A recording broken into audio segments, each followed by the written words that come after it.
Welcome back to Raj news special debate.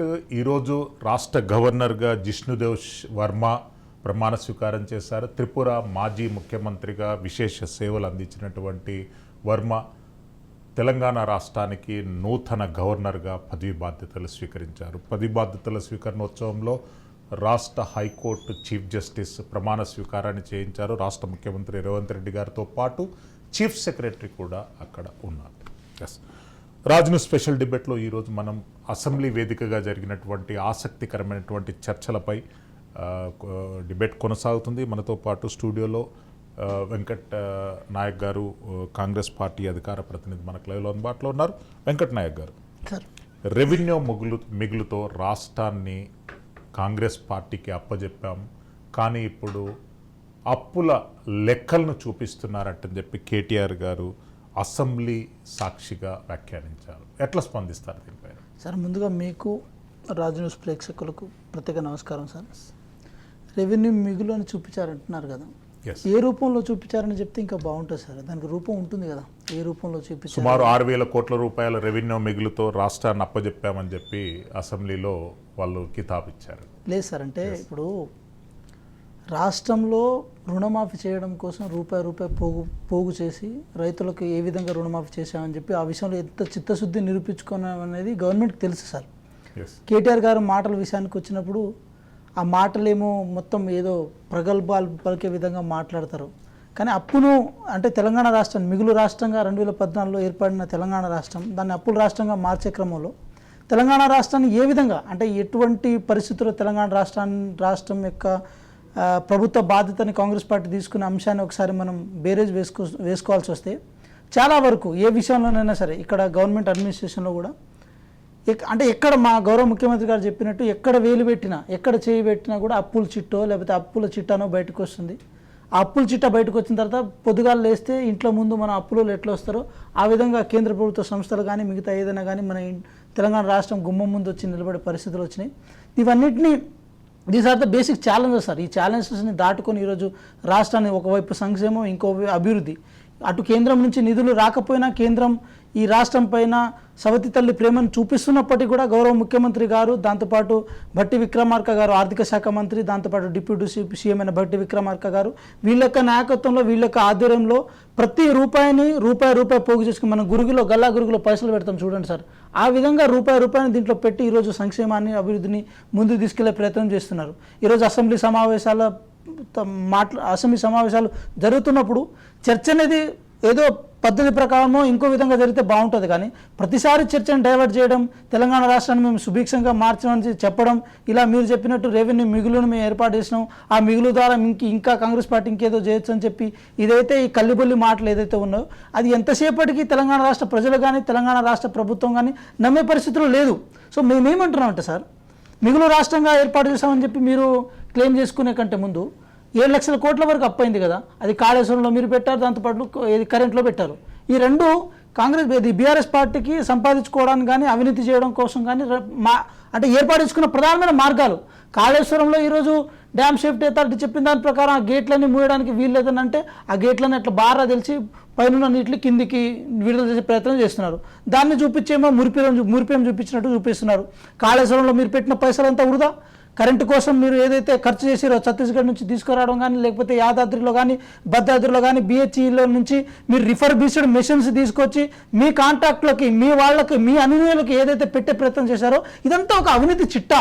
దీన్ని కప్పిపించుకోవడం కోసం దీని మీద చర్చ జరుగుతుంటే, దీని మీద కమిషన్ ఏర్పాటు చేసుకుంటే మీ చిత్తశుద్ధి నిరూపించుకోవాల్సింది పోయి మేము రెవెన్యూ మిగులున్న రాష్ట్రం రాష్ట్రం మొత్తం మేము సంపదతో కూడుకున్న రాష్ట్రం మీ చేతిలో పెట్టామని అన్నారు. మేము ఇప్పుడు మా గౌరవ ముఖ్యమంత్రి గారు చెప్పినట్టు ఆ వార్డు మళ్ళీ యూజ్ చేయాల్సి వస్తుంది. ఏదో లంకె బిందెలను వస్తుంటే ఖాళీ కుండల చేతిలో పెట్టినట్టు ఆ విధంగానే నడుస్తుంది సార్. ఇక్కడ ఆ విధమైన పరిస్థితులు ఉండే.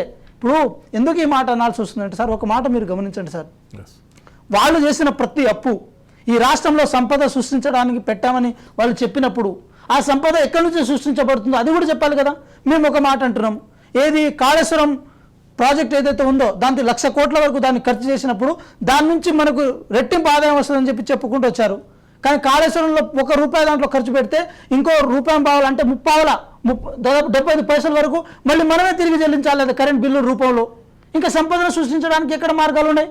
ఇదంతా తెలంగాణ ఒక జుమ్లా వ్యవస్థను సృష్టించడం, తెలంగాణ ప్రజల చెవులో పూలు పెట్టడం, అప్పటికప్పుడు ఎలక్షన్స్ సెంట్లో భాగంగా చేసే ప్రయత్నమే అనుకోవచ్చు. కానీ అంతకంటే ఏమనుకోవచ్చు సార్? మీరు ఒకటి గమనించండి, గత బడ్జెట్లో 1,90,000 కోట్లు వీళ్ళు ఏది బడ్జెట్ మొత్తం రూపకల్పన చేస్తే దాంట్లో ఖర్చు చేసింది కనీసం ఒక 30% కూడా ఖర్చు చేయలే. అదే మాయా దళిత బంధు కోసం 17,000 కోట్లు కేటాయిస్తే కేవలం 1,000 కోట్లు మాత్రమే. మళ్ళీ వస్తాను. మనతో పాటు విజయ్ కుమార్ గారు ఉన్నారు. విజయ్ కుమార్ గారు, అసెంబ్లీ వేదికగా ఆసక్తికరమైనటువంటి ఒక చర్చ జరిగింది.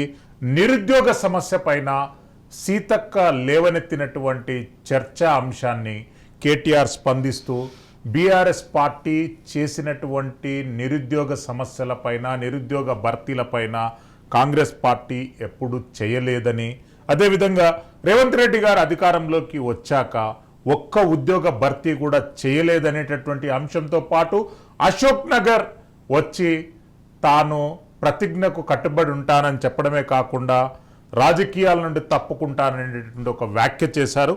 ఎట్లా స్పందిస్తారు విజయ్ కుమార్ గారు? బీఆర్ఎస్ పార్టీ నిరుద్యోగులకు చేసిందేంటి, కాంగ్రెస్ చేస్తా అన్నదేంటి, చెయ్యాలనేటటువంటి అంశాలు ఎట్లా సూచిస్తారు? సిస్టమ్ మీద మ్యూట్లో ఉంది విజయ్ కుమార్ గారు, అన్మ్యూట్ చేయండి. ఎస్, ఓకే, వినపడుతుందండి. ఎస్ అండి, క్లియర్. ఎస్, తెలంగాణలో యాక్చువల్గా తెలంగాణ ఏర్పడింది నీళ్లు, నిధులు, నియామకాలు. నీళ్లు, నిధుల గురించి అది తర్వాత మాట్లాడుతున్నాం. ఇప్పుడు నియామకాల గురించి మాట్లాడుతున్నాం కాబట్టి తెలంగాణలో దాదాపు 1,200 మంది ఓన్లీ నిరుద్యోగులు బలయ్యారు. ముఖ్యంగా ఉద్యోగాలు వస్తాయని, ఈ తెలంగాణ వస్తే మాకు ఉద్యోగాలు వస్తాయని చెప్పేసి పెద్ద ఎత్తున ఆశించారు. ఈ తెలంగాణ ఏర్పడితే దాదాపు లక్షల ఉద్యోగాలు వస్తాయని చెప్పేసి గత ప్రభుత్వం అధికారం రాకముందు 2014 ముందు పెద్ద ఆశలు కూడా కల్పించింది ఆ టిఆర్ఎస్ వాళ్ళు. వచ్చిన తర్వాత 2 లక్షల ఉద్యోగాలు ఇస్తాము ఒక సంవత్సరంలోనే భర్తీ చేస్తామని చెప్పి ఆ 2 లక్షల ఉద్యోగాల గురించి ఆ ప్రభుత్వం, టిఆర్ఎస్ ప్రభుత్వం, తర్వాత బీఆర్ఎస్ ప్రభుత్వం మర్చిపోయింది. నిరుద్యోగుల్ని అత్యంత ఘోరంగా అవమానించినట్టుగా వాళ్ళు ఉద్యోగాలు కల్పించకుండా తాత్సారం చేసిరు. ఎలక్షన్ ముందున కొన్ని నోటిఫికేషన్లు ఇస్తున్నామని చెప్పేసి ఒక 6 నెలల ముందుని ఒక అడవుడు చేసిరు తప్పితే ఉద్యోగాలు ఇవ్వాలనే చిత్తశుద్ధి ఈ 10 ఏళ్లలో జరగలేదు. కాబట్టే వాళ్ళని ప్రభుత్వం, ముఖ్యంగా టిఆర్ఎస్ ప్రభుత్వం ఓడిపోవడానికి కారణం కూడా ప్రధానమైన కారణం, మొదటి కారణం చెప్పుకోవాల్సి వస్తే నిరుద్యోగుల వ్యతిరేకతనే మొట్టమొదటి కారణం. మిగతాయి అన్ని కలిసి వచ్చినాయి. అహంకార పూరితంగా వ్యవహరించడం, దొరతనంగా వ్యవహరించడం అన్ని కలిసి వచ్చినాయి. కానీ రైతులకు దళిత బంధు ఇట్లాంటి చాలా లోపాలు కూడా ఉన్నాయి. అట్లాగే అవినీతి ఇవన్నీ కూడా ఉన్నాయి. అవన్నీ జరగలేదని చెప్పేసి వాళ్ళన్నా తప్పే, జరగలేదని ఎవరన్నా భావించినా తప్పే. ఉతికనే ప్రజలు ఓడగొట్టలే కదా. ఇవన్నీ కారణాలు ఉన్నాయి కాబట్టి ప్రజలు ఓడగొట్టారు. ముఖ్యంగా నిరుద్యోగులు బలయ్యారు కాబట్టి వాళ్ళ ఆవేదన అంతా ఓట్ల రూపంలో వ్యక్తం చేసి ఈ ప్రభుత్వాన్ని మార్చిర్రు. అయితే అంత ముందుకు ఈ కాంగ్రెస్ ప్రభుత్వం, రేవంత్ రెడ్డి గారు మేమొస్తే జాబ్ క్యాలెండర్ ప్రకటిస్తామన్నారు. వాళ్ళు ఇచ్చిన ఉద్యోగాలు, కొన్ని ఉద్యోగాలు ఇచ్చిన మాట వాస్తవమే, ఉద్యోగాలు ఇచ్చారు. కానీ 32 లక్షల మంది ఉద్యోగాలు గత ప్రభుత్వం అంటే నిరుద్యోగులు ఉంటే తెలంగాణ రాష్ట్రంలో వాళ్ళు ఇచ్చినాయి అంటే ఏదో 1 లక్ష ఇచ్చి 2 లక్షలు ఇచ్చి మేము సరిపోతామంటే కాదు. ప్రైవేట్ లో ఇచ్చిన అన్నిటిని కూడా చెప్తున్నారు, రెగ్యులరైజ్ చేసిన అన్నిటిని కూడా, వాటిని కూడా మేము ఉద్యోగాలు ఇచ్చినామని చెప్తున్నారు. కాబట్టి ఇవన్నీ కాదు, గురుకులాలలో కొన్ని చేసిన మాట వాస్తవమే, వాటికి కాదనేది లేదు. అయినా ఆకాంక్ష ఏంది, అవసరం ఏంది, కొత్తగా క్రియేట్ చేయాల్సింది ఏంది, ఇవన్నీ ఇవ్వడంలో విఫలమైనారు. నిరుద్యోగ భృతి 3,000 పదార్లు ఇస్తామని చెప్పారు, కానీ అవి ఇవ్వలేదు. కాబట్టే నిరుద్యోగుల వ్యతిరేకత వచ్చింది. కానీ వాళ్ళు ఇప్పుడు మేమేమో సుధపూసలం అన్నట్టుగా మాట్లాడడం అనేది అది కరెక్ట్ కాదనే విషయం వాళ్ళకు తెలుసు. ఎందుకంటే కేటీఆర్ ఎలక్షన్ కి 10 రోజుల ముందర నిరుద్యోగులు పైన మెట్ల మీద కూర్చుంటే ఆయన కింద కూర్చొని అర్థించుకున్నట్టు కూడా మనం చూసినాం. అంటే అంత పరిస్థితి ఎందుకు వచ్చిందంటే వ్యతిరేకత ఉందన్న నిరుద్యోగుల్లో. వాళ్ళు కూడా గుర్తించినట్టుగా ఇంటర్నల్ చెప్తున్నారు, కానీ బయటకి ఏదో గాంభీర్యంగా వ్యవహరిస్తా ఉన్నారు.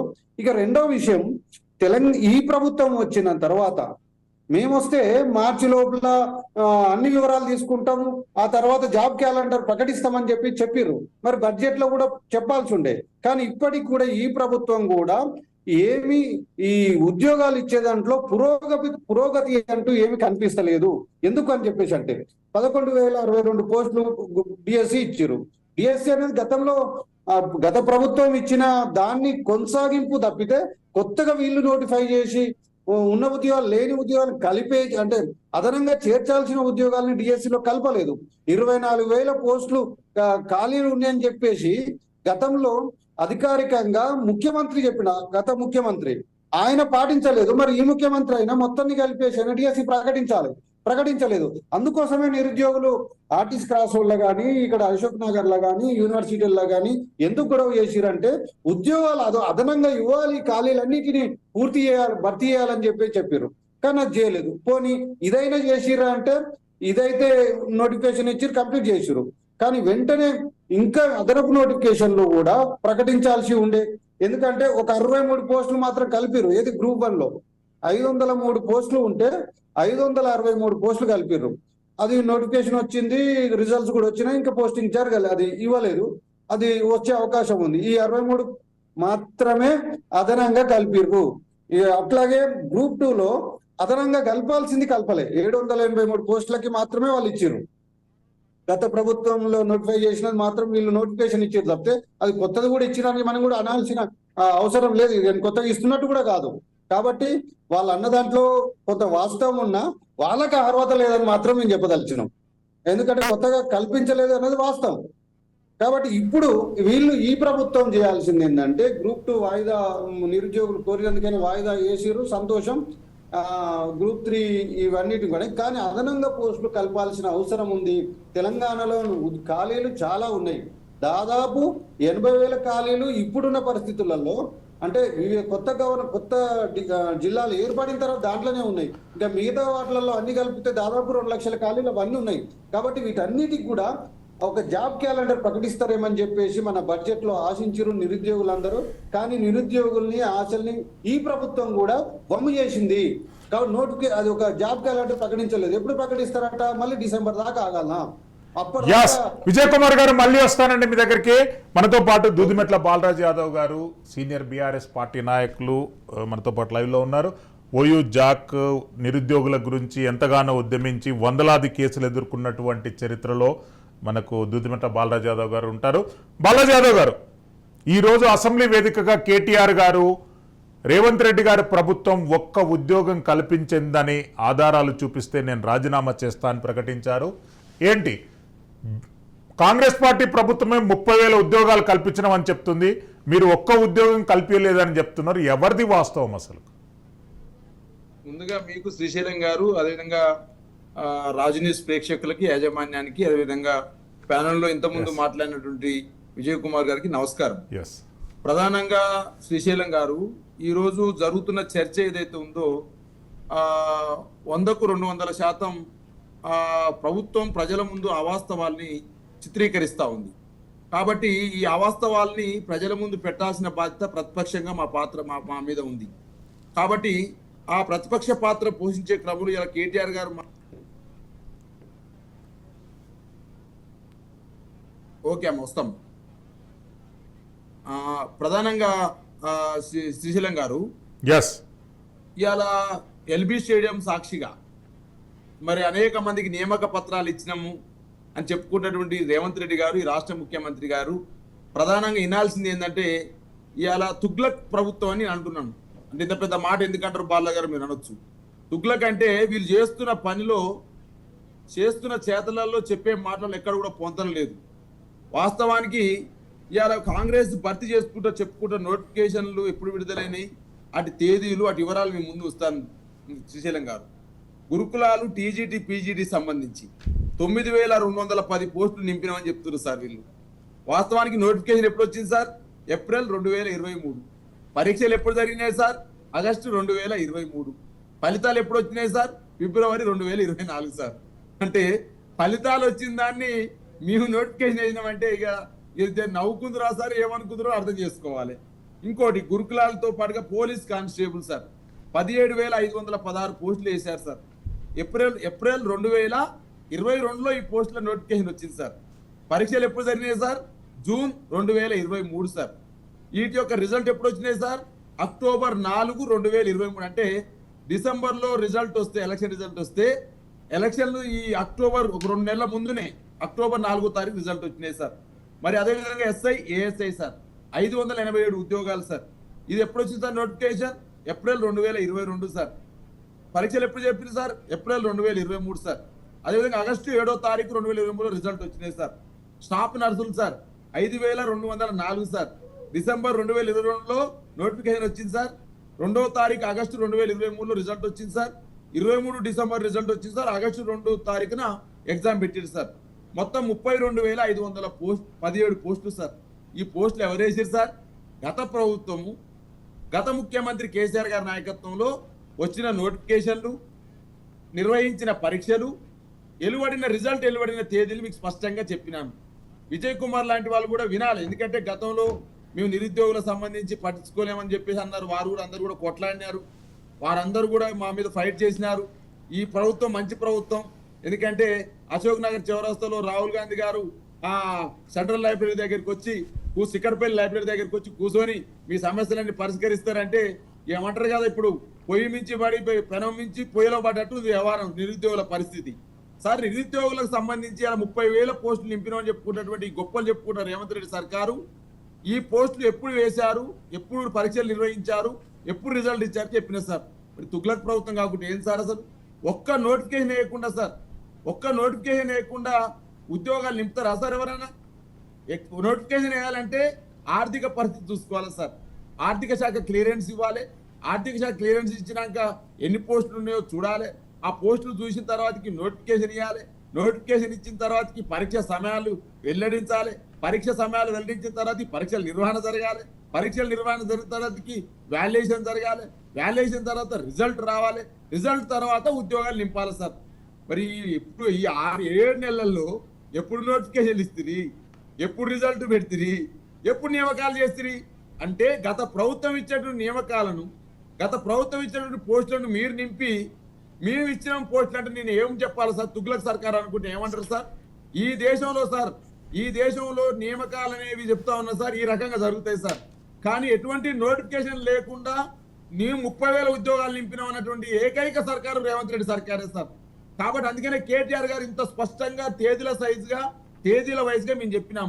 కాబట్టే ఒక్క పోస్ట్ కూడా మీరు నింపలేరు, మీరు నింపిన నిరూపిస్తే రాజీనామా చేస్తామని చెప్పినాం సార్. ఇంకొకటి సార్, ఎల్బీ స్టేడియం సాక్షిగా ఏదైతే ఈ పోస్టులకు సంబంధించి టీజీటీ పీజీటీ సంబంధించి కావచ్చు, గురుకులాలకు సంబంధించి సార్, ప్రియదర్శిని అనే అమ్మాయి సార్, వికలాంగులారు సార్, కరీంనగర్ జిల్లా సంబంధించి సార్ వికలాంగులకు సంబంధించినటువంటి పాపం ఆ అమ్మాయికి జాబు ఇచ్చారు సార్. కానీ అక్కడ ఏదైతే డిజేబిలిటీ సర్టిఫికేట్ ఏదైతే ఉందో తక్కువ ఉందని చెప్పేసి సీఎం ఇచ్చినటువంటి నియామక పత్రం ఉందో చెల్లదని చెప్పేసి ఉద్యోగంలో అమ్మాయి చేరలేదు సార్. అనేక మంది ఎగ్జాంపుల్స్ మీకు ఉన్నాయి సార్.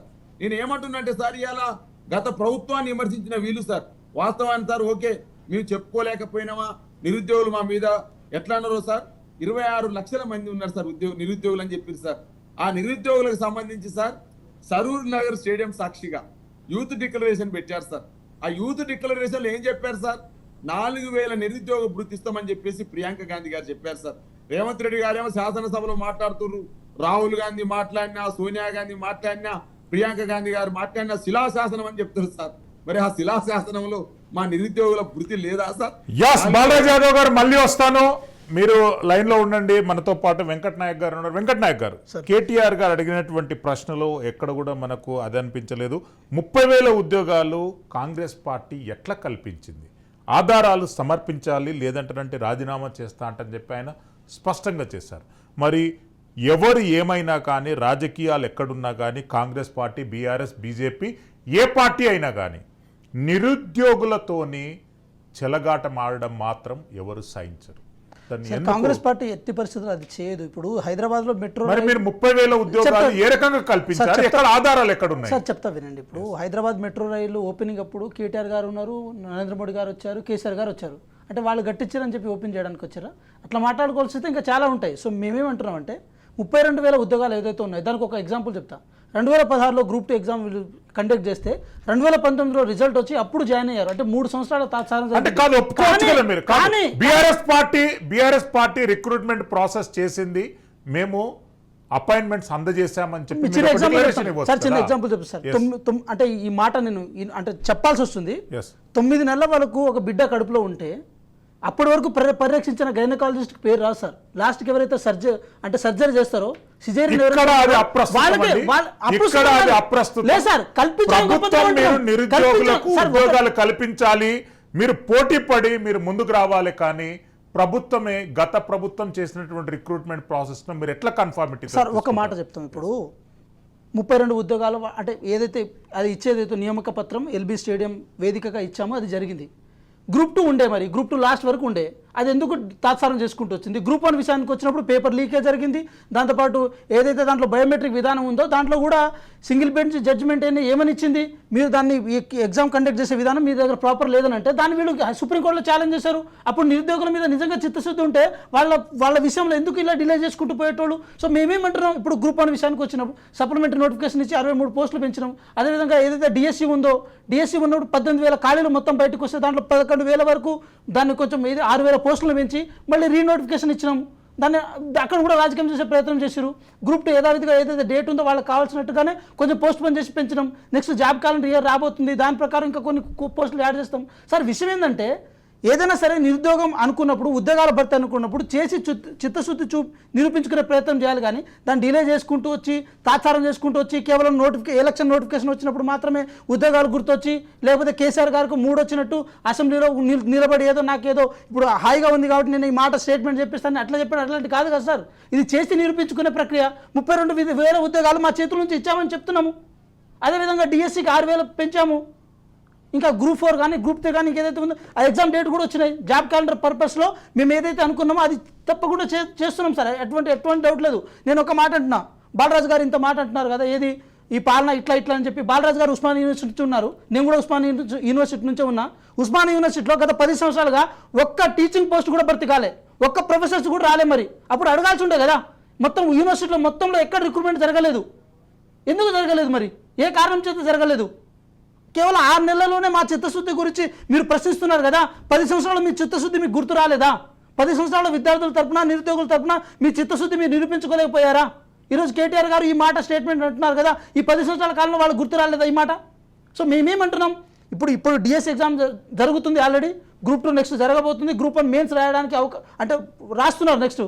కాబట్టి ఈ సెన్సిటివ్ అంశాల మీద మనం ఎక్కువ మాట్లాడినా కూడా వాళ్ళని నిరుత్సాహపరిచే అంశం కూడా కొంతవరకు డివైట్ అవుతుందేమో. సో మేము ఒకటే అంటున్నాం సార్, మేము ఏదైతే జాబ్ క్యాలెండర్ ప్రకటిద్దాం అనుకుంటాం అది 100% ప్రకటించి తీరుతాం. ఏదైతే ఇప్పటికి ఇచ్చిన నోటిఫికేషన్ ఏదైతే ఉందో ఎంత ముందుగానైనా సరే వాటిని కండక్ట్ చేసి ఎవరైతే అభ్యర్థులు ఉన్నారో వాళ్ళకి నిరుద్యోగ నియామక పత్రం వాళ్ళ చేతిలో పెట్టి వాళ్ళని జాబ్లో జాయిన్ అయ్యేటట్టు చేసే ఒక చిత్తశుద్ధి గవర్నమెంట్ దగ్గర ఉందని అయితే కళాఖండిగా చెప్పదలుచుకున్నాం సార్. ఎస్ విజయ్ కుమార్ గారు, మీరు అయితే రైట్ పర్సన్. ఈ అంశం పైన, నిరుద్యోగ అంశంపై బీఆర్ఎస్ ఒక స్టాండ్లో ఉంది, కాంగ్రెస్ ఒక స్టాండ్లో ఉంది. తెలంగాణ నిరుద్యోగులు ఏ స్టాండ్లో ఉన్నారు? వెంకట్ గారు అన్నట్టు ఇప్పుడు అంతకుముందు బాలరాజు గారు మాట్లాడిన విషయంలో వాస్తవమే. ఎందుకంటే కొత్తగా ఈ పోస్టులు కలిపింది 6,000 కలిపిరు, కానీ నియామక పత్రాలు వీళ్ళు ఇచ్చారు కాబట్టి ఇది వీళ్ళ ఖాతాలు వేసుకుంటారు. వాళ్ళు ముందు ప్రకటించారు కాబట్టి అది మా ఖాతా అని చెప్పేసి వాళ్ళు అనుకుంటున్నారు. ఇది రాజకీయంగా చూడడం అని కాదు. ఇప్పుడు రాజకీయంగా చూడడం వల్ల ఈ నిరుద్యోగులకు ఏమరుగుతుంది అని నేను అడుగుతా ఉన్నా. నిరుద్యోగులకి నువ్వు ఈ ప్రభుత్వం వచ్చిన తర్వాత మార్చి లోపులనే జాబ్ క్యాలెండర్ ప్రకటిస్తామని చెప్పిన తర్వాత ప్రకటించాలి కదా, ఎందుకు ప్రకటించడంలో విఫలమవుతున్నాం? ఇప్పటిదాకా ఆ ప్రభుత్వం అంటే తప్పుదోవలు చేసింది, వాళ్ళు నిరుద్యోగుల్ని మోసం చేసిర్రు అని అనుకుందాం. ఖచ్చితంగా వాళ్ళు చేసిర్రు. గ్రూప్ 1 అయితే ఎన్నిసార్లు ఇబ్బంది పెట్టిండ్రో ఆ ఇబ్బంది అనేది మామూలు ఇబ్బంది కాదు. ఒక్కొక్క నిరుద్యోగి, మీరు నిన్న మా పేపర్లో కూడా వచ్చింది, మీరు కూడా చూడొచ్చు, ఒక్కొక్క నిరుద్యోగి 4 లక్షలు 5 లక్షలు ఖర్చు పెట్టుకొని ఈ 10 ఏళ్లలో ఎప్పుడు వస్తుందా గ్రూప్ 1, ఎప్పుడు వస్తుందా గ్రూప్ 2, ఎప్పుడు వస్తుందా డిఎస్సి అని చెప్పి వెయిట్ చేసిర్రు. అంత ఆవేదన, అంత ఆక్రందన, అంత బాధ, వేదన ఇవన్నీ ఉన్నాయి కాబట్టి ఆ వేదన అర్థం చేసుకున్నట్టుగా ఈ ప్రభుత్వం అంటే రేవంత్ రెడ్డి కావచ్చు, కాంగ్రెస్ నాయకత్వం కావచ్చు, ఈ ప్రభుత్వం కావచ్చు ముందు ప్రకటించింది. దాన్ని మేము ఇచ్చినామని చెప్పి సంతృప్తితోటి ఈ 32,000 మేమే ఇచ్చినాం కదా అని చెప్పి సంతృప్తితోటి ఉంటే ఇది చేసినట్టు కాదు అని చెప్పి చెప్తున్నాం. కొత్తగా వచ్చింది, 6 నెలలు అయింది, కానీ ఆ నిరుద్యోగుల వేదనతో పోల్చుకున్నప్పుడు ఈ 6 నెలలు అనేది ఒక యుగం లాంటి టైం వేస్ట్ అన్నట్టు, అంత బాధ అన్నట్టు, అంత ఆక్రందన అన్నట్టు. కాబట్టి దీన్ని వెంకట్ గారు కూడా అర్థం చేసుకోవాలి. గతంలో కలిపింది మరి 6,000 7,000 మొత్తం కలిపితే కూడా 6,000 పైన కూడా కొత్త కలపలేదు. ఇవి కూడా ఆల్రెడీ ఇంకా గ్రౌండ్ లోకి చేరలేదు కదా, ఇప్పుడే వస్తున్నాయి కాబట్టి ఇవి జరుగుతున్నాయి, సాఫీగా జరుగుతున్నాయి. ఇది జరగాల్సిందే, దీన్ని ఆపాల్సింది ఏం లేదు. కానీ నువ్వు మనకు ఒక క్లారిటీగా మనకు ఇన్ని ఉన్నాయి, వాటన్నిటి ఎందుకు గుర్తిస్తలేము? ఇంకా చాలా బ్యాక్లాగ్ పోస్టులు ఉన్నాయి, వాటి గురించి ఏంది ప్రకటించవచ్చుగా? శ్వేతపత్రాలు ఎందుకు ప్రకటించలేదు? పోనీ క్యాలెండర్లు ఎందుకు పెట్టలేదు? దాదాపు 23,000 పోస్టులు ఖాళీ ఉన్నాయి. అట్లాగే ఇంకా ఎన్ని డిపార్ట్మెంట్లలో ఖాళీ ఉన్నాయి. వాటన్నిటిని గత ప్రభుత్వం లాగా మేము ఏదో కొన్ని చేస్తామంటే కుదరదు. ఇప్పుడు 2 లక్షలు అంటే ఈ 2 లక్షలు ఈ సంవత్సరంలో ఒకటి ప్రకటించవచ్చు కదా క్యాలెండర్. ఇప్పుడు 6 నెలల్లో 3 నెలలు చాలు తీసుకోవడానికి.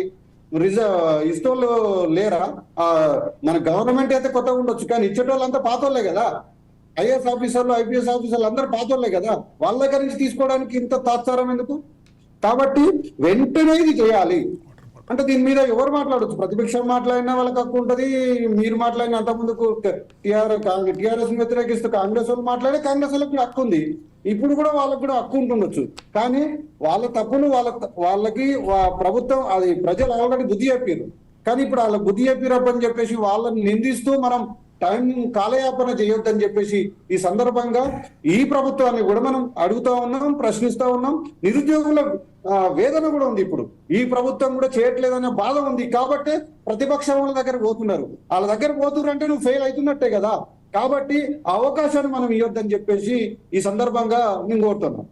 ఎస్, బాలరాజ్ యాదవ్ గారు, రాష్ట్ర వ్యాప్తంగా కూడా నిరుద్యోగ అంశాన్ని ప్రధానంగా చూయించుకొని కాంగ్రెస్ పార్టీ అధికారంలోకి వచ్చింది.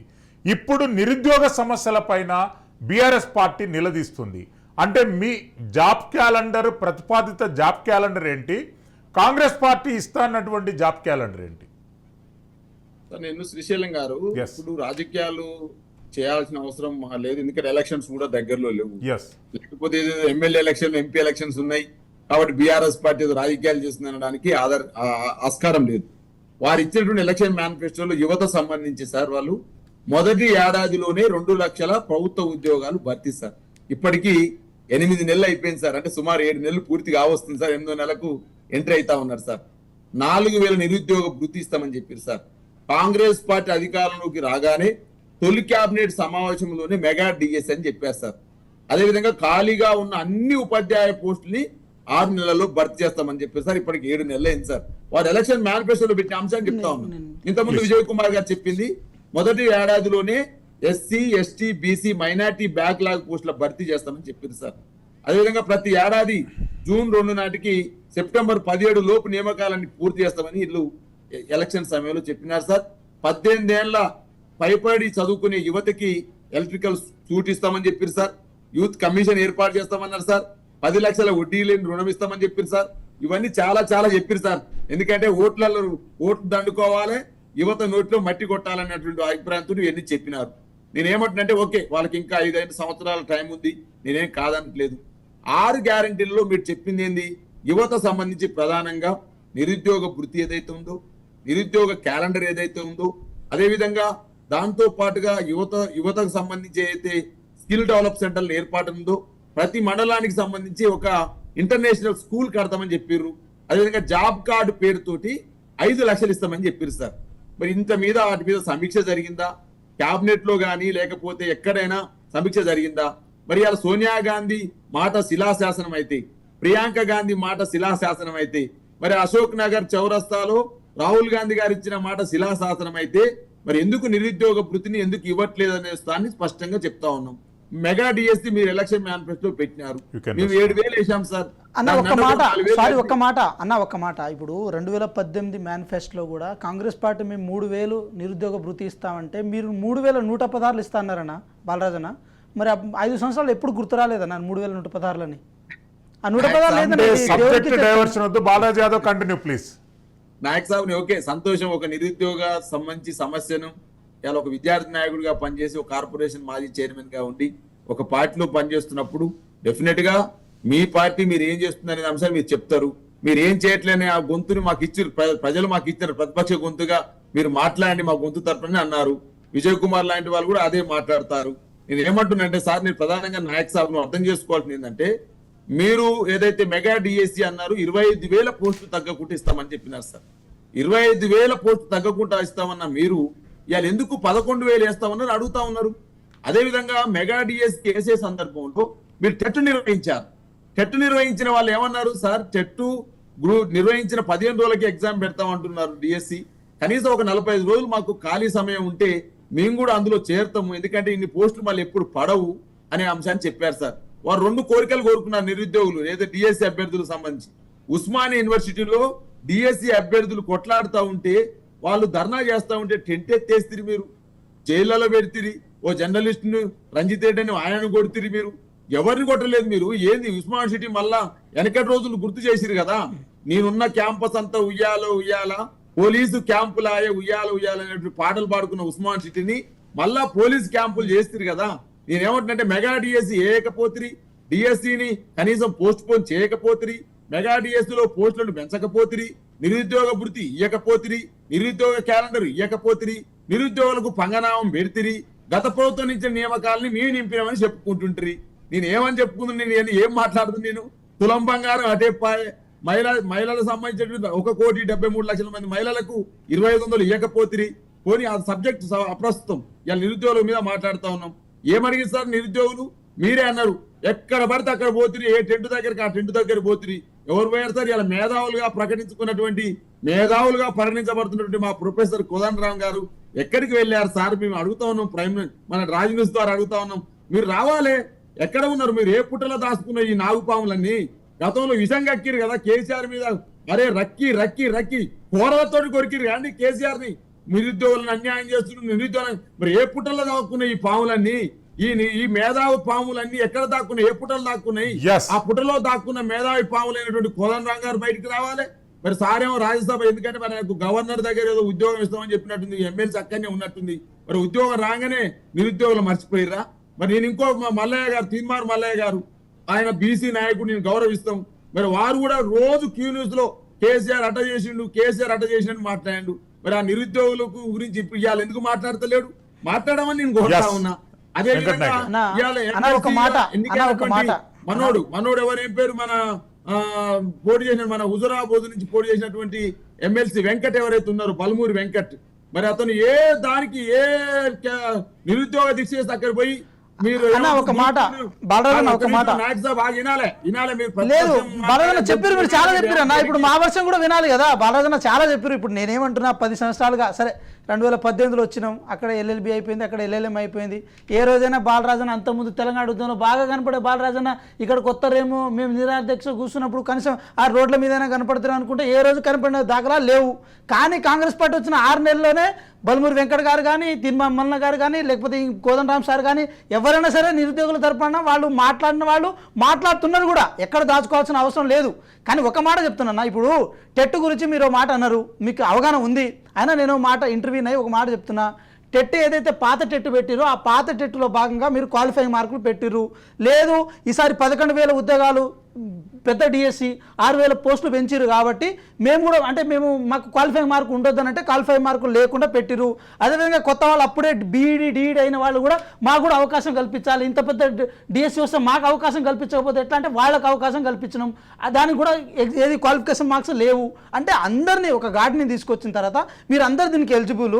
గత ప్రభుత్వాలు గత 10 సంవత్సరాల కాలంలో ఈ డిఎస్సి లేక మీరు చాలా ఇబ్బందులు పడ్డారు, బాధలు పడ్డారని చెప్పి ఒక సహృదయంతో గౌరవ ముఖ్యమంత్రి గారు ఒక సహృదయంతో ఈ అవకాశం కల్పించారు. కానీ కొత్తగా వచ్చిన వాళ్ళు ఏం చేశారు, మాకు ఎట్లాగో అవకాశం ఇచ్చారు కదా, ఈ కొంత గ్యాప్ అయినా మాకు ఇస్తే ఇంకా బాగుంటుందని చెప్పి వాళ్ళు వచ్చి కొంచెం ఏదో రచ్చ స్టార్ట్ చేస్తే దాని మీద రాజకీయం చేసే ప్రయత్నం చేశారు. డిఎస్సి విషయంలో జరిగింది ప్రధానంగా అది. ఇన్ కేసు మేమేమంటున్నాము, 11,000 పోస్టులతో పాటు కొన్ని ప్రమోషన్ పోస్టులు కూడా యాడ్ అవుతాయి కాబట్టి మొత్తం 13,000 పోస్టుల వరకు అవుతాయి. ఇది ఎవరు చెప్పారు? గౌరవ మీ మాజీ ముఖ్యమంత్రి గారు ఎవరైతే కేసీఆర్ గారు ఉన్నారో వారు అసెంబ్లీ సాక్షిగా 13,000 పోస్టులు చెప్పారు. దానికి 2,000 పోస్టు ప్రమోషన్ పోతే 11,000 పోస్టులు ఇప్పుడు నియామకం జరుగుతుంది. మీరు చెప్పిన మేము మేనిఫెస్టో పెట్టిన మొదటి కేబినెట్ సమావేశంలోనే ఈ నిర్ణయం తీసుకున్నాం, దాని తగ్గట్టే నోటిఫికేషన్ ఇచ్చినాం. సార్ మేము ఏమంటున్నాం బాలరాజు గారు, ఇప్పుడు మాకు ఇంకా 5 సంవత్సరాల టైం ఉంది. ఈ 5 సంవత్సరాల కాలంలో నిరుద్యోగుల తరఫున కానీ విద్యార్థులకు కానీ అభ్యర్థులకు కానీ నిత్య కళ్యాణ పచ్చతోరణం, దాంట్లో ఎటువంటి డౌట్ లేదు. కానీ ఒక మాట స్పష్టంగా ఏం చెప్పదలుచుకున్నామంటే, మీకు కేవలం నోటిఫికేషన్లు ఏది మన ఉప ఎన్నికలు వచ్చిన ప్రతిసారి నోటిఫికేషన్లు గుర్తొచ్చినాయి కదా, అది కదా రాజకీయం అంటే. ఇది రాజకీయం ఎందుకు అవుతుంది? సో మేమేమంటున్నాం, ఇప్పుడు జీవో నెంబర్ 46 అంశం మీద వచ్చినప్పుడు అది అవుతుందా కాదా అనేది సుప్రీంకోర్టు అంశం అయితే దాని మీద కనీసం ఉస్మానియా యూనివర్సిటీలో బల్మూర్ వెంకట్ గారు వచ్చి దాని మీద సభలు సమావేశాలు పెట్టిరు. మొన్నటి వరకు గౌరవ ముఖ్యమంత్రి గారిని స్పందించే విషయంలో మానవతరాయ్ గారు, బాలలక్ష్మి గారు, దాంతోపాటు మన బల్మూర్ వెంకట్ గారు వీళ్ళందరూ వచ్చి గౌరవ ముఖ్యమంత్రి గారి దగ్గర కూర్చొని మొత్తం అర్జీలు ఇచ్చే ప్రయత్నం చేశారు కదా. సో అటువంటి రెస్పాండ్ కూడా 10 సంవత్సరాల కాలంలో జరగలే, చూడలే. ఇక మిమ్మల్ని చూడడానికైనా మేము చాలాసార్లు వెయిట్ చేస్తుంటే 10 సంవత్సరాల్లో ఒక్క రోజు కూడా కనపడలే బాలరాజన్న మీరు. కానీ మీరు ఇప్పుడు తెలంగాణ ఉద్యమంలో 2014 కంటే ముందు మీరు ఫేమస్, కానీ 2014 ఎక్కడ కనపడలే. సరే, తర్వాత మీకు 10 వచ్చింది, అది గ్రేట్. ఎందుకంటే ఒక ఉస్మాన్ యూనివర్సిటీ బిడ్డ, మా సీనియర్, మా అలుమ్ని, వారికి 10 వచ్చిందంటే మాకు గర్వకారణం. కానీ 10 వచ్చిన తర్వాత మీకు అసలుగా కనపడలే కదా, మళ్ళీ ఇప్పుడు కనపడుతున్నారు. కనీసం ఇప్పుడైనా కనపడుతున్నారు, సంతోషం.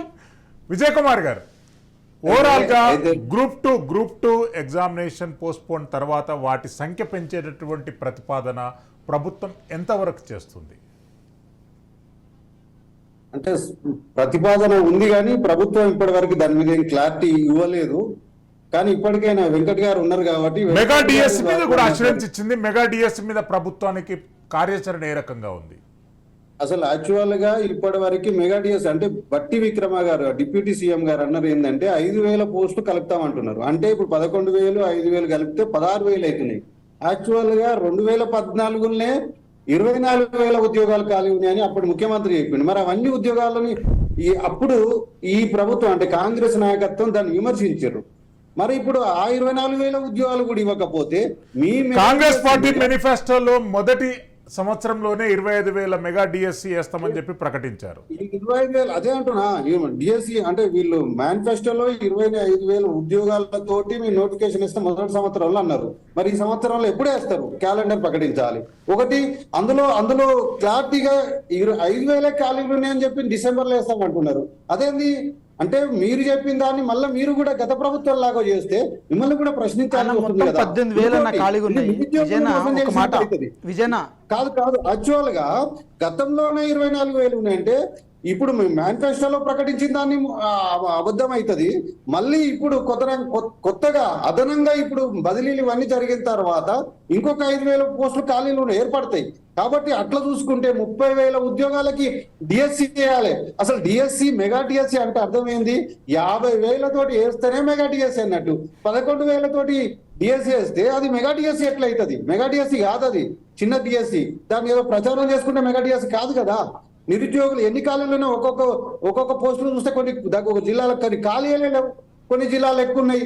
మరి వాళ్ళ పరిస్థితి ఏంది? ఆ జిల్లాలోని యువకుల పరిస్థితి ఏంది?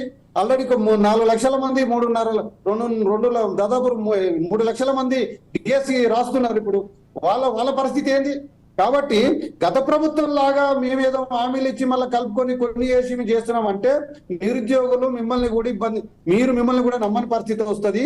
కాబట్టి మీరైనా చిత్తశుద్ధితో విజయన్ ఒక మాట, సారీ ఫర్ ద ఇంటర్వెన్స్, విజయన్ ఒక్క మాట విజయన్ అని చెప్పారు డిఎస్సి విషయంలో. విజయన్ ఒక క్లారిటీ ఇవ్వాలి. అంటే ఈ 4,000 వృత్తిని ఎప్పుడు ఇస్తారు? ఇప్పుడు 7 నెలలు అయిపోయింది. మరి ఎప్పుడు ఇస్తారు? ఎప్పటి వరకు ఇస్తారు? విజయన్ ఒక మాట, మిగతా మంది చాలా మంది నిరుద్యోగులు ఉన్నారు కదా, వాళ్ళందరికీ ఇస్తారా? ఉద్యోగాలు వచ్చిన వాళ్ళకి ఇస్తారా? ఉద్యోగాలు రాని వాళ్ళకి ఇస్తారా? ఎట్టి ఇస్తారో దీనికి ఒక క్లారిటీ ప్రకటించాలి కదా. ఈ బడ్జెట్ సెషన్ లో ఒక మంచి అవకాశం ఎందుకు పోగొట్టుకున్నట్టు? దీన్ని చేయడం వల్ల మీరు కూడా ఆ బాటనే పడుతున్నారా? టిఆర్ఎస్ బాటల్లో మీరు కూడా పోతున్నారా అని చెప్పేసి ఆలస్యంలో మీరే దొరుకుతున్నారా అని అనుమానం వస్తున్నది. దాన్ని లేకుండా చేయాల్సిన బాధ్యత ఇప్పుడు ఈ ప్రభుత్వం చేయాలి. అవతలలో నిందించడం వాళ్ళకు అర్హత లేదు. బాలరాజు గారు అప్పుడు మాట్లాడకపోతే ఇప్పుడు మాట్లాడితే దానికి రాకపోవచ్చు. కానీ ఇప్పుడైనా నిరుద్యోగుల తరఫున ఎవరి తరఫున గొంతున మాట్లాడితే మంచిదే, సంతోషమే. కానీ గతంలో తప్పులు జరిగినాయి. కానీ ఆ ప్రభుత్వం బాటలు ఈ ప్రభుత్వం నడవద్దు. ఇవన్నీ నోటిఫికేషన్ చేయాలి. ఇంకా రెవెన్యూలో చాలా ఖాళీలు ఉన్నాయి, వీటన్నిటిని కూడా నోటిఫై చేయాలి. బ్యాక్లాగ్ పోస్టులు ఉన్నాయి, అవన్నీ నోటిఫై చేయాలి. ఇప్పుడు వెంటనే నిరుద్యోగ వృత్తి మీద ప్రకటించాలి. డిసెంబర్ లోపల అంటే సెప్టెంబర్ అక్టోబర్ లోపల జూన్ లోపల అన్ని ప్రకటిస్తామని చెప్పేసి అన్నారు. వీటన్నిటిని కూడా ప్రకటించాల్సిన అవసరం అయితే ఉంది. లేకపోతే మీ మీద కూడా వ్యతిరేకత వస్తుందని చెప్పి చెప్పదలుచున్నాం. ఎస్ వెంకట్ నాయక్ గారు, అంటే ప్రభుత్వం ఇచ్చేటటువంటి జాబ్ క్యాలెండర్ గురించి స్టేట్ యువత మొత్తం వెయిట్ చేస్తుంది. ప్రభుత్వం ప్రతిపాదిత జాబ్ క్యాలెండర్ ఏ రకంగా ఉండబోతుంది? సార్ విషయం ఏంటంటే డిఎస్సి వాళ్ళు ఎవరైతే వాళ్ళు మూవ్మెంట్ స్టార్ట్ చేసినప్పుడు గౌరవ ఉప ముఖ్యమంత్రి గారు భట్టి గారు కూడా చాలా స్పష్టంగా చెప్పారు. ఏమని చెప్పారంటే మీరు ఎక్కడ ప్యానిక్ అవ్వకండి, మొత్తం ఖాళీలు వెతికితే 18,000 వచ్చినాయి, దాంట్లో ఏదైతే ఉన్నాయో 13,000 మనం ఒక లిమిట్ పెట్టుకుంటే దాంట్లో 2,000 పోస్టులు ఏదైతే ఉన్నాయో అది అంటే 2014లోనే 25,000 ఖాళీలు ఉన్నప్పుడు మీకు 18,000 దొరకడం ఏంటంటే లేదు సార్, అది పెరుగుతాయా, తగ్గుతాయా? ఉమ్మడి ఉన్నప్పుడు అట్లా ఉన్నాయి. కానీ మీరు ఇంకోటి గమనించండి, మనం భర్తీ చేయకపోవడం వల్ల చాలా స్కూల్స్ మూతపడ్డాయి సార్. ఆ మూతపడే క్రమంలో దానికి ప్రధానమైన కారణం గత ప్రభుత్వమే, దాంట్లో మనం ఎటువంటి డౌట్ లేదు. ఇంకా ఈసారి కనుక ఈ 11,000 పోస్టులు త్వరితగతిన కనుక భర్తీ చేసి నెక్స్ట్ అకాడమిక్ ఇయర్లో ఏదైతే ఏప్రిల్ మే ఆ టైం కల్లా ఇవ్వకపోతే ఇంకో కొన్ని దాదాపు ఒక 2,000 3,000 వరకు స్కూల్స్ అన్ని మూతపడిపోయే ఛాన్సెస్ ఉన్నాయి సార్. దాన్ని దృష్టిలో పెట్టుకునే గౌరవ ముఖ్యమంత్రి గారు ఈ రాష్ట్రంలో బడుగు బలహీన వర్గాల పిల్లలు పర్టికులర్గా గవర్నమెంట్ స్కూల్స్లో చదువుతుంటారు, రిమోట్ విలేజ్లో చదువుతుంటారు కాబట్టి వాళ్ళకి త్వరితగతిన స్కూల్స్ టీచర్స్ని అందించాల్సిన బాధ్యత గవర్నమెంట్కి ఉంది కాబట్టి త్వరితగతిన దీన్ని భర్తీ చేయాలన్న ఉద్దేశంతో ఫస్ట్ క్యాబినెట్ సమావేశంలోనే, ఇందాక బాలరాజన్న చెప్పినట్టే ఫస్ట్ క్యాబినెట్ సమావేశంలోనే ఆ నిర్ణయం తీసుకొని నోటిఫికేషన్ విడుదల చేయడం జరిగింది సార్. సార్ విషయం ఏంటంటే ఒక మాట స్పష్టంగా చెప్పదలుచుకున్నాం, ఇంకో 5,000 పోస్టులైనా, ఒక 5,000 పోస్టులు ఇంకా నెక్స్ట్ జాబ్ క్యాలెండర్ ఇయర్లో మళ్ళీ డిఎస్సి వస్తుంది. ఈసారి ఎవరైతే మిస్ అయిన వాళ్ళు ఉన్నారో అక్కడ కూడా వాళ్ళు జాబ్ కొట్టుకుంటారు. ఇక గవర్నమెంట్ స్కూల్స్ని కూడా డిఎస్సి 5,000 తోటే వస్తుంది అనే మళ్ళీ డిఎస్సి అన్న ఒక విషయం ఏంటంటే ఇప్పుడు మనం సరే మీరు చెప్పింది కరెక్టే, ఎక్కువ డిఎస్సిలోనే ఎక్కువ ఉంటుంది, అదే ఏదైనా కానిస్టేబుల్ డిఎస్సి వీటి మీదనే ఎక్కువ నోటిఫికేషన్ రిలీజ్ అయితే అది వాస్తవం. కానీ మేమేమంటున్నాం అంటే గత ప్రభుత్వం చేసిన మిస్టేక్ని అయితే మేము చేస్తలేమన్నా. ఇప్పుడు ఈ 11,000 ఇచ్చాము, ఇంకో 5,000 వెంటనే త్వరితగతిన నెక్స్ట్ ఇయర్ నోటిఫికేషన్లో అయినా ఈ జాబ్ క్యాలెండర్ ఇయర్లోనే పెట్టడానికి సిద్ధంగా ఉంటాం. కానీ మేమేమంటున్నాం అంటే ఈ నోటిఫికేషన్ ఇచ్చే క్రమంలో, ఈ నోటిఫికేషన్ ప్రాసెస్ జరిగే క్రమంలో గత ప్రభుత్వంలో విడుదల చేసిన మీరు చెప్పినట్టు గ్రూప్ 2 కానీ గ్రూప్ 3 కానీ గ్రూప్ 1 కానీ ఇవేదైతే ఉందో ఫస్ట్ ఈ త్వరితగతిన కంప్లీట్ అవ్వాల్సిన అవసరం ఉంది. వాటికి ఒక జగడం పట్టుకుంది. ఎందుకంటే మీరు గమనించారు కదా, ఇప్పుడు గతసారి ఏది పేపర్ లీకేజ్ జరిగింది, గ్రూప్ 1 ఎన్నిసార్లు 3 సార్లు రాశారు పేపర్ లీకేజ్ అని, ఒకసారి బయోమెట్రిక్ ప్రాబ్లం, ఒకసారి బయోమెట్రిక్ ప్రాబ్లం వచ్చినప్పుడన్నా ఏమవుతుంది, సింగిల్ బెంచ్ జడ్జిమెంట్ ఏమని ఇచ్చిందంటే దీని మీద ఒకసారి పునరాలోచించుకొని చెప్పి ఒక మాట అంటే వీళ్ళేం చేసి సుప్రీంకోర్టులో పోయి ఛాలెంజ్ చేసిరు. అంటే దానివల్ల ఏమవుతుంది, ఇక్కడ ఒక సంవత్సరం గ్యాప్ అయితే అక్కడ 3 సంవత్సరాలు అవుతుంది. వీళ్ళు గ్రూప్ 2లో కూడా సేమ్ అదే జరిగింది. గ్రూప్ 2లో కూడా 2016లో నోటిఫికేషన్ వస్తే 2019లో రిక్రూట్మెంట్ జరిగింది. సో ఇలాంటి డిలే ప్రాసెస్ వల్ల, ఇలాంటి తాత్సారం చేయడం వల్ల ఇదే అశోక్ నగర్లో, ఇదే ఆర్టిస్ట్ క్లాస్లో, ఇదే ఉస్మాన్ యూనివర్సిటీలో, ఇదే దిల్సు నగర్లో ఎవరైతే అభ్యర్థి కేవలం సంవత్సరం కోసం మాత్రమే పైసలు తీసుకొచ్చి రూమ్ రెంట్లు కట్టో లేకపోతే హాస్టల్లో ఉండో చదువుకుంటుండో అటువంటి అభ్యర్థి 5 సంవత్సరాలు 10 సంవత్సరాల వరకు కష్టపడి చదవాల్సిన అవసరం ఏర్పడుతుంది. దానివల్ల వాళ్ళ యవ్వనమైన జీవితం ఏదైతే ఉందో, ఎక్కువ ప్రొడక్టివిటీ సంపాదించే యవ్వనమైన జీవితం ఏదైతే ఉందో అది వృధా అయిపోతుందని చెప్పి ఇంత మొండిగా ఉండాల్సిన అవసరం ఉందన్న. సో ఎక్కడ మేము రాజకీయం కోసం ఒక అబద్ధం చెప్పో ఇంకోదో చెప్పే చేయడానికి లేదు. ఇప్పుడు స్టాఫ్ నర్సులు కానీ లేకపోతే టీజీటీ ఆ గురుకులాలు కానీ లేకపోతే కానిస్టేబుల్ కానీ అవి త్వరితగతిన ఎల్బీ స్టేడియం నుంచి మేము రిక్రూట్మెంట్ అంటే మా చేతుల నుంచి అపాయింట్మెంట్ లెటర్ ఇవ్వడం ప్రధాన కారణం ఏంటంటే ఈ గవర్నమెంట్ ఈ చిత్తశుద్ధితో పనిచేస్తుంది, నిరుద్యోగుల పట్ల అభ్యర్థుల పట్ల ఇంత చిత్తశుద్ధితో ముందుకెళ్తుందని చెప్పి చెప్పడం కోసం ప్రయత్నం చేశాం. దాంట్లో మేము సక్సెడ్ అయినాం. సో రాబోయే నోటిఫికేషన్లో కూడా అదే విధంగా ఉంటాం. కానీ వీళ్ళకే ఏ రోజు కూడా నిరుద్యోగుల తరపున మాట్లాడడం, వీళ్ళు రోడ్ల మీదకి వచ్చి ఏదో దీక్షల పేరుతో దాని పేరుతో దొంగ దీక్షలు చేస్తుంటే అదే ఆశ్చర్యానికి గురి చేస్తుంది మాకు ప్రత్యేకంగా. దట్టు అశోక్ నగర్లో దిల్సు నగర్లో ఉన్న వాళ్ళు ప్యానిక్ అవుతున్నారు. మా ఉస్మాన్ యూనివర్సిటీలో ఇప్పటికి లైబ్రరీల కింద చెట్ల కింద బాగా చదువుకుంటున్నారు. వాళ్ళ అనుమానం ఇప్పుడు సార్ ఇంకో డౌట్ ఏంటంటే మాకు పదే అడుగుతుండే పోస్ట్పోన్ అవుతుందా కాదా. ఆందోళన ఉన్నది వాస్తవం. దాన్ని వాళ్ళు వేరే ఎట్లా వాడుకున్నారు అనేది పక్కన పెడితే, వాళ్ళు ఎట్లా ఇన్వాల్వ్ అయ్యారు అనేది పక్కన పెడితే, నిరుద్యోగులు చదువుకున్న వాళ్ళని విజయ్ కుమార్ అన్న చదువుకున్న వాళ్ళని డిస్టర్బ్ చేసారు వీళ్ళు యూట్యూబ్ ఛానల్ అన్ని కలిసి. సార్ మేము ఇట్లా అంటున్నాను కాదు కానీ అవుతా పోస్ట్పోన్ అవుతుందా కాదా వాళ్ళందరూ మమ్మల్ని అడగా. మేమేం అథారిటీ బాడీ కాదు సార్, కాదు కదా సార్, గవర్నమెంట్ కూడా అథారిటీ బాడీ కాదు, టీజీపీఎస్సీ అథారిటీ బాడీ. 1000 రూపాయలు ఎందుకు దరఖాస్తు ధర 1000 రూపాయలు ఎందుకు చేసిరన్నా? మరి ఇప్పుడు ₹1 అదనంగా ఫీజు వసూలు చేయమని చెప్పారు, మరి 1000 రూపాయలు పెంచారు. అది బాధ కాదా నిరుద్యోగులకి? మీద మూలిక నక్క మీద తాడి పడ్డట్టు అప్పటికే అప్పులతో ఉంటే ఈ అప్పులతో సార్ ఒక మాట చెప్తాను సార్. ఇప్పుడు టెట్ నేను ఏమంటున్నా, మీరు చెప్పింది కరెక్టే సార్, మీరు చెప్పింది కరెక్టే విజయ్ కుమార్ గారు. ఒక మాట, టెట్ ఆల్రెడీ నిర్వహించిన టెట్నే దాని మీద ఎగ్జామ్ పెట్టమని చెప్పి కోరుకున్నప్పుడు లేదు అందరి క్వాలిఫికేషన్ ఇక ఎక్కడ ఏది సర్టన్ మార్కులు ఇంత పెట్టాలి, ఇంత క్వాలిఫికేషన్, ఇంత ఎలిజిబిలిటీ అని ఏం పెట్టకుండా కొత్త వాళ్ళకి అవకాశం ఇచ్చే కావాలి. ఈ పాత వాళ్ళు ఏమన్నా అంటే లేదు మేము మళ్ళీ ఫీజులు ఎందుకు చెల్లించాలి, ఆ పాత వాటిని మేము కంటిన్యూ చేసుకుంటూ అయిపోతుందని చెప్పి వాళ్ళు అన్నప్పుడు వీళ్ళందరూ ఎగ్జామ్ పెట్టాలనుకున్నప్పుడు కొంచెం బర్డన్ అయింది. అయినప్పుడు కొత్త వాళ్ళు ఏమన్నా దాన్ని కూడా ఒప్పుకున్నారు. కొత్త వాళ్ళు ఏమన్నారంటే మాకు 1000 రూపాయలైనా సరే మేము కట్టడానికి సిద్ధమై ఈ కొత్త నోటిఫికేషన్కి మేము రాయడానికి సిద్ధపడతామని చెప్పి టెట్ రాశారు. సో ఇదేదో ఏది గవర్నమెంట్ ని వకాలత పుచ్చుకోవడానికి మాట అంటలేము కానీ అక్కడ జరిగిన సిచ్యువేషన్ అంటున్నాం. సో ఇప్పటికీ డిఎస్సి జరుగుతుంది, మళ్ళీ ఇప్పుడు ఈ డిబేట్ ద్వారా వాళ్ళని ప్లానింగ్ చేయడం కూడా కరెక్ట్ కాదు. ఆ ఎగ్జామ్ ఇంకా ప్రాపర్ వేలో జరగనివ్వండి. సో ఇంకా భవిష్యత్తులో ఏదైనా సరే సార్ ఉద్యోగాలు అనేవి మన హక్కు సార్, దాన్ని ఎవరినో చేజాచి అడగాల్సిన అవసరం లేదు. అది ఏ గవర్నమెంట్ ఉన్నా సరే నిరుద్యోగుల జీవితాల్లో కన్క్లూజన్ పాయింట్ చెప్పండి. రాష్ట్ర ప్రభుత్వం మీద ఉన్నటువంటి అజెండా ఏంటి, దానికి మీరు నిరుద్యోగ సంఘాలుగా ఏం ప్రతిపాదన చేస్తున్నారు? కన్క్లూజన్ పాయింట్ గా చెప్పండి. మొట్టమొదటండి ఇప్పుడు గ్రూప్ 2ని వాయిదా వేసి దానికి కూడా డేట్ అంటే గ్రూప్ 3 గ్రూప్ 2 నిర్వహించాలి. పోస్టులు పెంచి నోటిఫికేషన్ ఇవ్వాలి. గ్రూప్ 2లో గ్రూప్ 3లో ఇవన్నిట్లలో కూడా పోస్టులు పెంచాలి. అట్లా పెంచి అట్లాగే డిఎస్సిలో కూడా 5,000 అన్నట్టు కాకుండా మొత్తం పోస్టులు అన్నిటి మొత్తం 30,000 అంటే ఇప్పుడు 11,000 కనీసం 20,000 పోస్టులతోటి మళ్ళీ నోటిఫికేషన్ ఇవ్వాలి. అప్పుడైతేనే నిరుద్యోగులకు భరోసా దొరుకుతుంది. రెండోది ఈ ఫీజులు అత్యధిక ఫీజులు వసూలు చేయడం అనేది టెట్ పేరుతోటి 1,000 రూపాయలు వసూలు చేస్తున్నారు. అది ఇట్లాంటి ఫీజులు కూడా అన్ని తీసేయాలి. అసలు ఫీజులు ఎందుకు వసూలు చేయాలి? గవర్నమెంట్ కనీసం నిరుద్యోగుల ఆల్రెడీ వాళ్ళు ఏం లేనోళ్ళ దగ్గర వసూలు చేయడం ఇది ఎంత అన్యాయమైన విషయం. ఫీజులు వెంటనే తగ్గించాలి. వెంటనే ముఖ్యమైన విషయం ఏంటంటే జాబ్ క్యాలెండర్ ప్రకటించాలి. ఎందుకంటే క్లారిటీ ఉంటది. ఇప్పుడు డిఎస్సి ఉంది కాబట్టి గ్రూప్ 2 వాయిదా వేయాలని కొట్లాడాల్సిన అవసరం ఏముంది? ప్రభుత్వం జాబ్ క్యాలెండర్ ప్రకటిస్తే క్లారిటీ ఉంటది, ఎప్పుడు ఏది ప్రిపేర్ కావాలని క్లారిటీ ఉంటది. ఇప్పటికే గత ప్రభుత్వంలో లక్షలు దారపోసి కోచింగ్ల పేరుతోటి కోచింగ్ సెంటర్లు దోపిడీ చేసుకున్నాయి. అటు ఆర్టీసీ క్రాస్ రోడ్ లో చుట్టుపక్కల మొత్తం హైదరాబాద్ లో అన్ని హాస్టల్స్ దోపిడీ చేసుకున్నాయి. ఇప్పుడు వాళ్ళు నిండా మునిగిర్రు. వాళ్ళకి సాంత్వన చేకూర్చాలంటే ఒక పెద్ద నోటిఫికేషన్ ప్రకటించాలి, జాబ్ క్యాలెండర్ ప్రకటించాలి. లేట్ గా చేయొద్దు, వెంటనే చేస్తే వాళ్ళకి భరోసా దొరికినట్లయితది. 2 లక్షల ఉద్యోగాలు ఈ సంవత్సరంలోనే భర్తీ చేయాలి.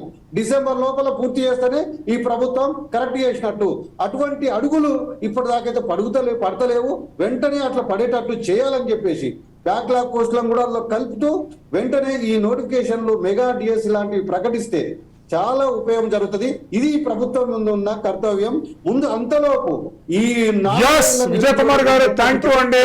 వెంకట నాయక్ గారు ధన్యవాదాలు. అదే విధంగా దూదిమెట్ల బాలరాజ్ యాదవ్ గారికి కూడా ధన్యవాదాలు తెలియజేస్తున్నాం.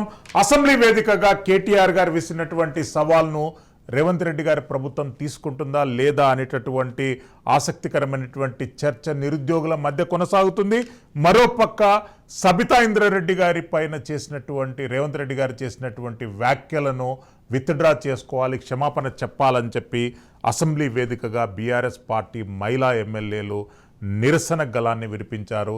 రాష్ట్ర వ్యాప్తంగా ఈ అవమానకరమైనటువంటి వ్యాఖ్యలపై నిరసన కొనసాగిస్తామని చెప్పి ప్రకటించారు. రాజ్ న్యూస్ స్పెషల్ డిబేట్లో పాల్గొన్న వక్తలందరికీ ధన్యవాదాలు తెలియజేస్తున్నాం. Keep watching Raj news. Silveri Srisailam for Raj news.